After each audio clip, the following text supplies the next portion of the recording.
une fois publié, emporte la perte de la qualité d'associé aux yeux des tiers. Et donc là, en l'espèce, on voit bien que la publication de la cession s'est faite avant la contraction des dettes, et donc il n'a plus la qualité d'associé, normalement n'est plus tenu des dettes de la société. Alors, je vous remercie. Quel est votre nom? Karim. Alors, merci beaucoup, Karim. C'est exact. C'est une très bonne réponse. Quitté la société en 2008 et en date du contrat en septembre 2009, son nom ne figurait plus comme associé sur la déclaration d'immatriculation de la société en nom collectif. Et la déclaration fait donc preuve de son contenu en faveur du tiers de bonne foi, et c'est bien l'article 2195 du Code civil du Québec.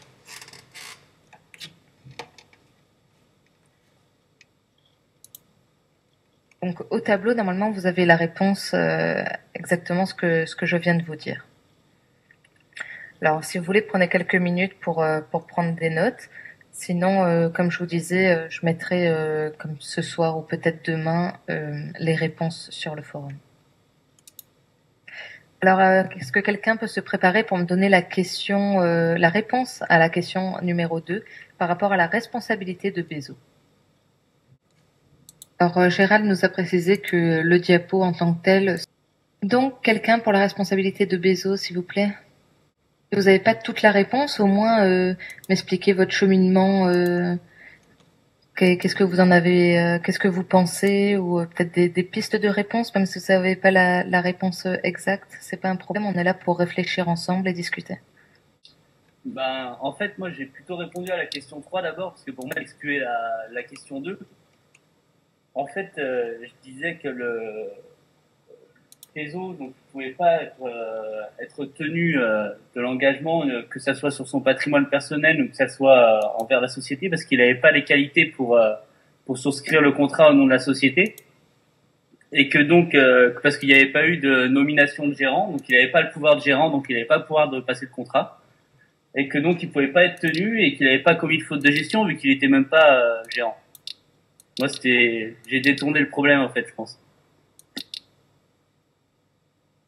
D'accord, merci. Est-ce que quelqu'un d'autre aurait un élément de réponse? On est donc par rapport à la responsabilité de Teso, on passera à Bezo plus tard. Est-ce que vous êtes d'accord avec Maxime? Oui, Karim? Oui. Alors, en fait, j'ai un peu suivi le même raisonnement que Maxime. Le seul souci, c'est que si on lui retire la qualité de gérant, du coup, en fait, c'est plus une faute de gestion peut-être, mais c'est une immixtion dans la gestion de la société, alors qu'il n'avait pas à le faire. Et au final, il sera quand même fautif sur un autre fondement, mais il sera fautif quand même. D'accord, très bien. Est-ce que quelqu'un d'autre a une autre réflexion là-dessus, ou est d'accord?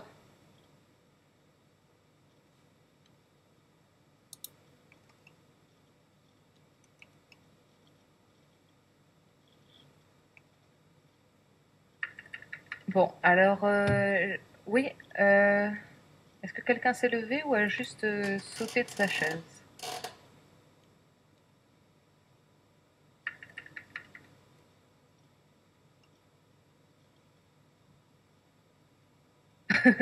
Donc Gérald nous dit que Michaela s'est bien levée.